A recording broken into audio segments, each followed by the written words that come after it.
So if pleasure is number one in excitement, then what's number zero? So a while back, I did a video on this awesome, heavy case, the Cooler Master Cosmos 1000. And I did kind of a brief little overview, talked about how heavy it was, and how it's kind of cool that it incorporates a lot of features from the era of retro PC gaming from, I think it was released in 2007, and it's all aluminum, got solid aluminum side panels. This thing is built to go into battle. It is built like a tank. So I thought it was really cool, and I got it for 10 bucks from a recycler. And I was working at the recycling center, just doing some volunteer work, and I kind of got the idea of, let's not just leave it there. You know, let's not just talk about it and be done with it. Let's put a computer in it. Let's actually build a PC in this thing. And not only that, let's also take a look at some old hardware that still surprisingly might hold up to gaming today. So that's what we're gonna do. We're going to build ourselves a gaming PC in this 14-year-old case. So that should be cool. 15-year-old case? How damn it, how old is it? Old, 17 years old, yeah, wow. So that's exactly what we're gonna do. Today, we are going to build a PC in this 17-year-old case that can still play some modern games. Let's get started. So, I guess the best way to get started is with our parts selection. For the CPU, I'm going with this. This right here is the i5 8500. A much lesser known CPU, the little brother of the 8600K, which was probably the budget king of the 8th generation. Coffee Lake was a very interesting generation for Intel. It was the first time they introduced 6 cores on a consumer platform. I believe it was released in 2017, so the year I actually went off to college. That's pretty cool. This is not capable of overclocking, but it does have 6 cores and 6 threads, so we should be good to go. I believe the 8400, which was a step down from this, only had 4 cores, but I could be wrong. But this does have 6 cores and 6 threads, so no hyper-threading, but 6 cores should be plenty for what we're trying to do today. So 8500K for our CPU. For the cooler, I actually just had this laying around. This is a Cooler Master i30, very similar to like a stock AMD cooler. So it should be fine. I mean, it's not capable of overclocking, so I think that this will be good enough. I wouldn't mind actually, you know, when prices get a little bit lower, putting an 8700K and a better cooler on this thing would actually be kind of a cool idea. Motherboard. That i5 8500, by the way, was free from the recycling center, so that was nice. The motherboard, this was actually a deal. I think I got this for, oh gosh, I think like 40 bucks. It was actually pretty cheap. But this is the MSI B360 Gaming Plus. I really don't have much to say about this. This was the cheapest ATX motherboard I could find for this CPU. I just threw a 256 SATA SSD on this thing. So again, just need something for our operating system. Don't need anything too fancy. That's really about it. But this was it's actually a pretty well-known motherboard, because if you had an 8600K, if you were building a budget PC at the time, this would have been like one of your go-to options among, you know, Asus and ASRock. This would have been right up there with the motherboards that you bought. So it's pretty cool. So that's our CPU motherboard combo. As for memory, I just got this for, again, this is a good deal. I think I paid 25 bucks for 16 gigs of Team Group T-Force, 3000 megahertz memory. I don't even know if this CPU can utilize that. It might be capped at 2666, maybe. I know that was a problem on some of these older Intel CPUs, is Intel would lock them down to not utilize full speed on your RAM. I don't think I have any 2400 or 2666 memory though, so I think this is what we're gonna have to, this is just what I had, so this is gonna have to work. It does also have some nice looking RGB on it, but this case doesn't have a side panel, and I'm not going to cut it open and mod a side panel in there, so that's gonna have to work. So 16 gigs of memory.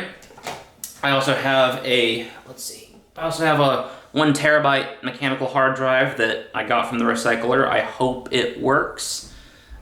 Fingers crossed that it still works. And then our GPU, I know I probably saved this for last. I got this Zotac card. It's a very chunky GPU, although not compared to the modern cards, but it's a big boy.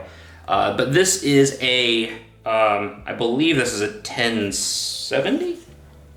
Yeah, it's 1070. 1070, it's called the AMP edition. Like amped up, I guess, I don't know. So 1070 amped up. So that's gonna be our combo, is the i5-8500 with a GTX 1070. I wanna see how this combo holds up today. I wanna see if we can still play some modern games with this combo. I think it's gonna be fine, but I'm very curious to see how we do.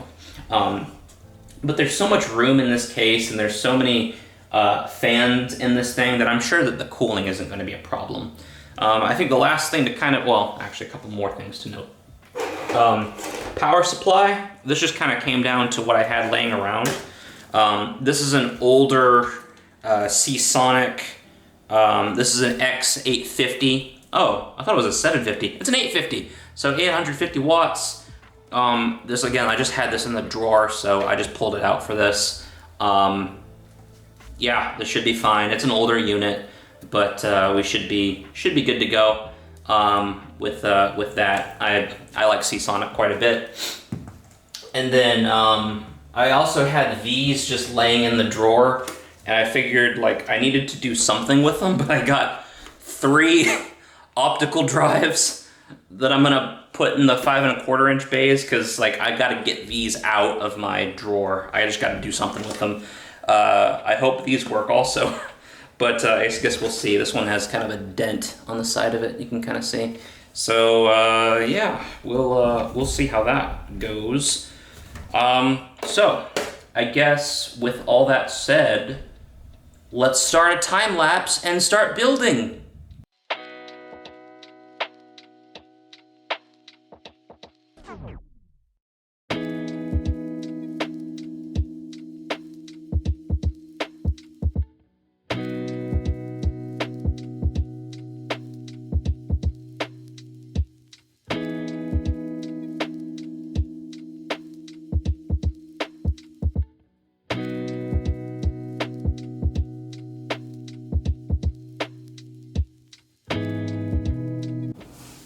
Okay, so I got everything fit in here, finally.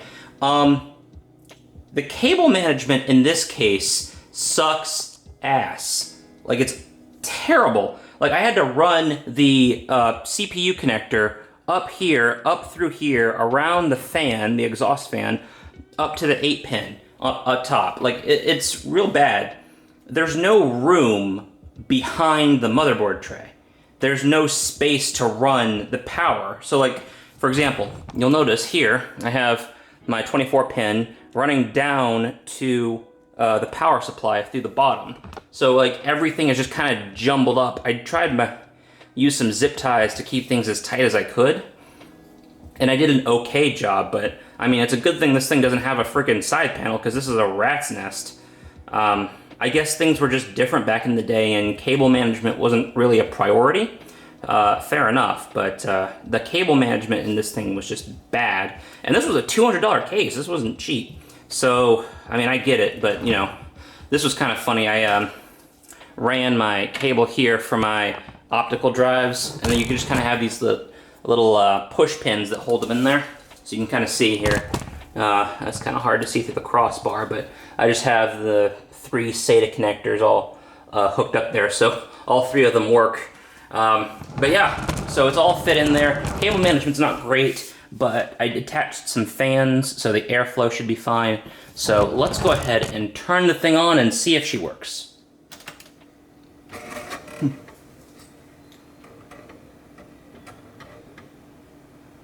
That's pretty cool. All right, well, that works. Looks like it's all fine.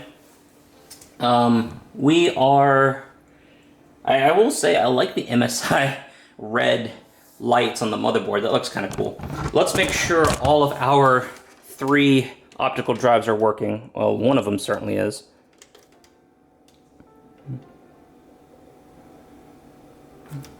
Power.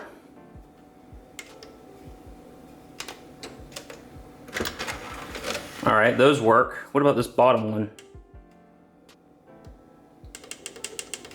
I guess that one does not work. Okay, well, 2 out of 3 ain't bad.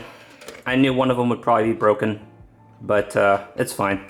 So with that, let's go ahead and get this thing, see if it posts, and install an operating system and play some games. New series I've been getting into lately. Might do a video on this at some point. We'll have to see. Anyway, that's going to conclude my building experience in the Cosmos 1000. So overall, my feelings on this thing are going to be kind of mixed. So on the one hand, the case is very spacious. That's not an issue. Don't have any problems there. Plenty of room for all the hardware. Everything fit in nicely. You could still fit a modern graphics card in here if you needed to. I don't have any concerns about that. My biggest issue with this thing is the awful cable management. So, especially here towards the bottom, you can see everything's kind of just thrown down here. Now I did use some zip ties and stuff to kind of make it a little bit more manageable, but overall all the cables are just sort of hanging in here. You know, they're just kind of, there's not a lot of places in this case to tie off cables. Like this one, look at this. This is going for the front panel to the motherboard. It's just hanging up here. So it doesn't have a PSU shroud like a lot of modern cases have, and I think that's just a sign of the times. But I mean, my question is, goddamn train.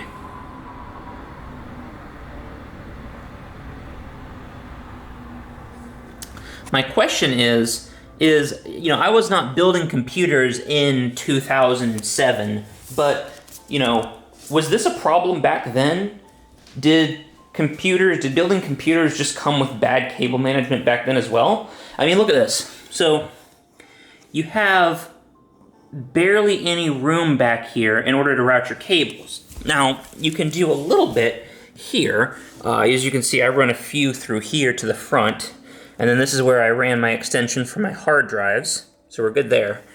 But, and I was able to tie a few things off. But back here, like, if you tried to run a power supply cable, I tried to run power supply cables back here, there's not enough room because it's hitting this foam side panel. That's all you got. You don't have enough clearance there. So I'm just kind of wondering, like, did cases from this era just have really crappy cable management? Or is modern hardware, is there something about it that just makes it a lot harder to manage the cables? I'm curious what you think. But overall, I'm pretty satisfied. You know, it's a very spacious case, very easy to build in. The only problem was the cables. The cable management sucked. But other than that, I was pretty happy. So yeah, overall not a bad experience. And you know what? It doesn't even have a side panel, so I don't have to look at this mess in the first place. So that's fine. With all the hard drive cages, I'm not sure what I'm going to be doing with this computer. It's probably going to get Linux put on it at some point. And then, I don't know, it might become a NAS or something. We'll have to see in the future. But I got it built, and so really I can just use it for whatever I want when the time comes. So that is putting modern hardware in a Cosmos 1000 from 2007. So I hope you guys enjoyed it. Hope you enjoyed this little journey down memory lane, seeing what computer building was like back in the day. Thank you all for watching, and we'll see you next time.